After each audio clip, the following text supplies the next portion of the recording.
Senator Ndume breaks silence after being removed as chief whip.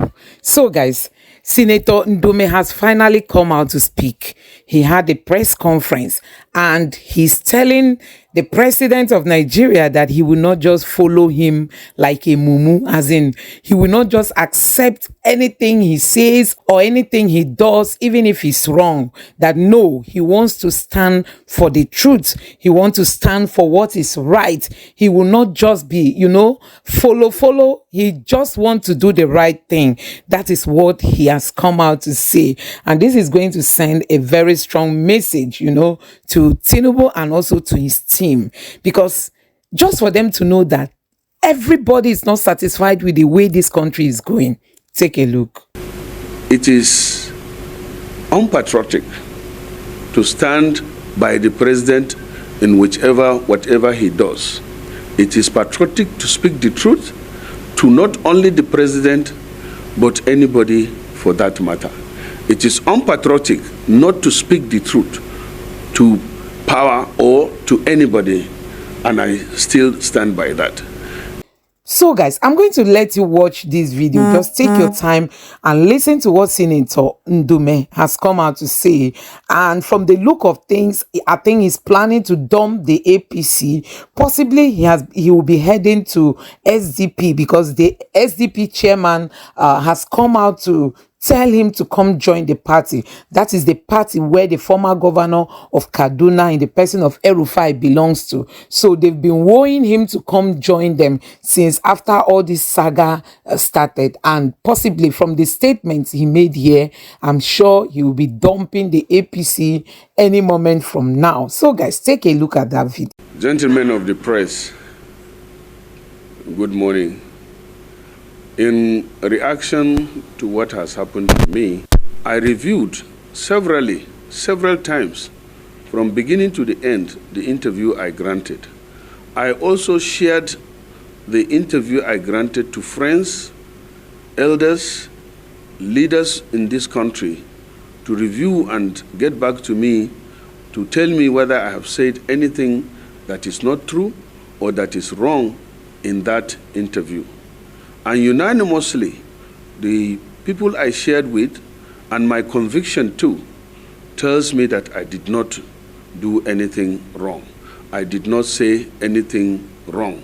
And therefore, I want to state that I stand by all my statements in the interview I granted.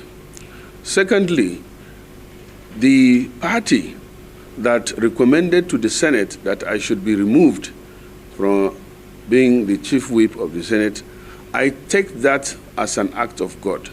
Because if it is God that gave me that position, it is God that took it through APC. So I bear no grudges about that. After all, I did not contest to be the chief whip. I did not contest to be the vice chairman of appropriation committee. I contested to be the one of the senators of the Federal Republic of Nigeria. And alhamdulillah, God granted me that victory. And I'm happy with God, what God has given to me. This morning I shared with you, I am an ardent follower, historical follower of a former famous American President Theodore Roosevelt. I want you to state the quote that I say, but briefly, it says, it is unpatriotic to stand by the president in whatever he does. It is patriotic to speak the truth to not only the president, but anybody for that matter. It is unpatriotic not to speak the truth to power or to anybody, and I still stand by that. In doing so, it is also known that in Hausa, let me put it in Hausa, that Allah yana tare da mai gaskiya, that God is always with the person that speaks the truth. So I know that I'm not wrong, the people are not wrong by speaking the truth and standing by the truth. And I pray that the president, who now I expect the message I've gotten to him to look at what I have said and take appropriate measures to eliminate the sufferings of the people. People are suffering.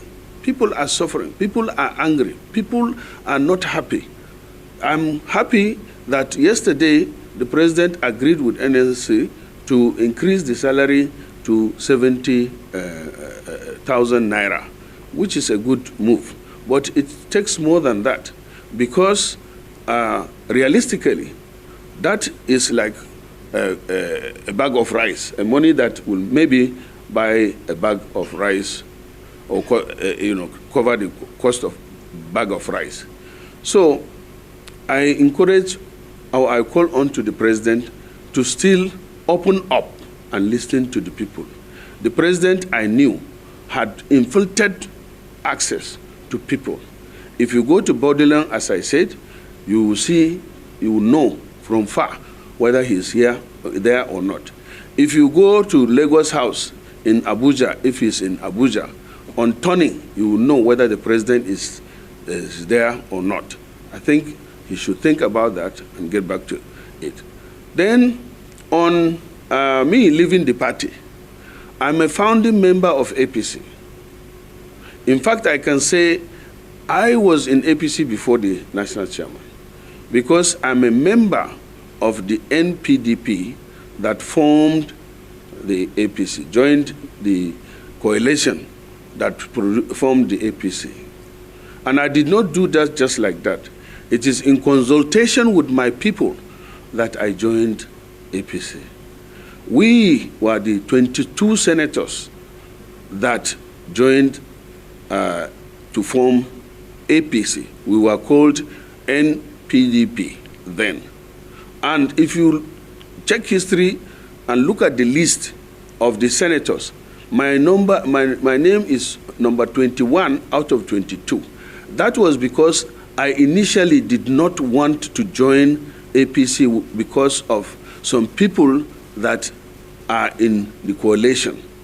But I use this word, ordered by Buhari and current President Tinubu to sign to join the APC in Imo Government Lodge. And it was Rochas Okorocha who was hosting us that was sent to summon me to Imo Government Lodge, where Buhari came with the list and asked me to sign. Tinubu was sitting there, I was sitting there, only the three of us were called aside to sign. So I'm not a new member. I didn't join APC just like that. It was in consultation with my people that I joined APC. I take his advice and I will get across to my people. I am here in Maiduguri, as you know, because I'm bereaved, and I did not issue immediate statement because I didn't want to show or overreact on what has happened.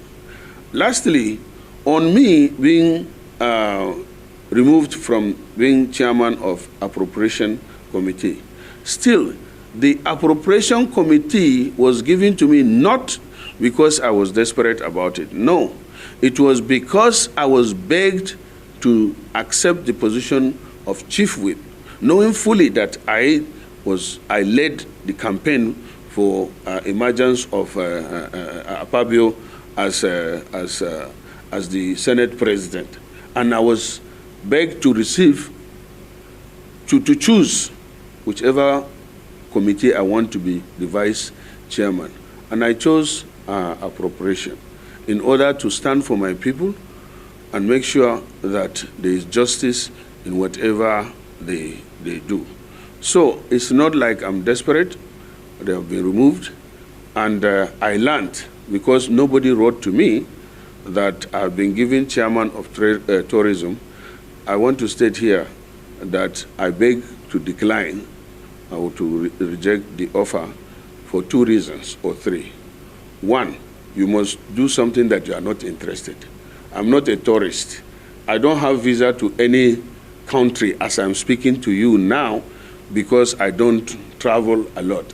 I have never been to China, I have never been to India, I've never been to France. In fact, I've never been except America that I schooled and London that I used to go, but even that, I cannot remember going any of these countries for the last 10 years or more.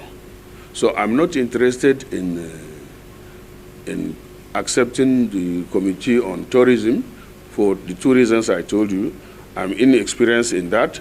I'm not, I don't know anything. I'm not knowledgeable about tourism. So I would, if any, prefer to remain as an ordinary member so that I can learn about tourism and something like that. Besides, I have committees already that I'm contented with, so I want them to note that I'm not interested. And finally, I want to call on the numerous supporters to remain calm, be law-abiding, and also pray for this government. Pray for Nigeria, and pray for the country. We are passing through the most difficult time in the history of this country, especially when it touches on, lack of, because there is the World Food Program. I've said that there's going to be scarcity, there's going to be hunger, and already these indices have shown, even now, Nigeria is ranked as one of the countries that is top on food insecurity, with over 38 million that are facing food insecurity. And that is in addition to the insecurity of Boko Haram, banditry, kidnapping, and separatists in the southeast that we are facing. So Nigerians need to pray. Nigerians need to support the government in whatever way, so that if the president or the government succeeds, we will be better off. If it fails, the poor masses will be the first victim. I want to thank you for your time. So many people have called upon me to go to court, to take my case to court, because due process have not been followed in meting out punishment to me. As I said before, I depend on God. I believe in Allah. I've already, and He already has taken note of this, so I'm not going to go to court. I leave this issue in the court of Almighty Allah. That is all I can say about people, and please, they should believe in God. It is God that does everything. Even if I go to court, it is God that will decide the outcome of the case. So I don't want to waste my time going to court. I leave the case, my case, in the hands of Almighty Allah. Thank you. Now. So guys, you have seen it for yourself. I don't know what you make of this video, Nigerians. Let's be sincere. What is it that, this government, why is it that when these people come into power, they don't really want to serve the people? They will just be after their personal ambition, personal, just self-centered. Why is it that somebody spoke against your government, then the person should be crucified? Where is democracy in Nigeria? Why is it that we only claim we have democracy, but we don't practice it? Where is that democracy? And that is just the challenge of this country. Where is the democracy? That is the question every Nigerian should be asking. When you say something, look at even when Peter Obi will come out to speak, they will say the DSS should go arrest him. The DSS should pick him up. When Dati came and spoke, oh, where is the DSS? The DSS should pick them up. So nobody should speak again. Nobody should speak again because Tinubu is the president of Nigeria. Nobody. Look at what is happening. What happened to Donald Trump in the United States? How he was being dragged and dragged and dragged and dragged. If it's in Nigeria, it will never happen because we nurture, a criminality. And that is why it is hurting us. You can see all what this man has said. From the look of things, he'll be leaving the party and leaving it for Tinubu because as it is now, he has become an enemy to the APC. Even if he's still a member of the APC, he's a member, he's an enemy. He will be seen as an enemy because they will be seeing him as somebody who does not believe in the ideology of the president. So at the end of the day, they want him to leave And I think it is better for him to take that fast move. Let it be that he left on his own instead of him being chased out. So guys, let me know what you think about this in the comment section below. Please don't forget to subscribe to the channel and turn on the notification bell. Thank you.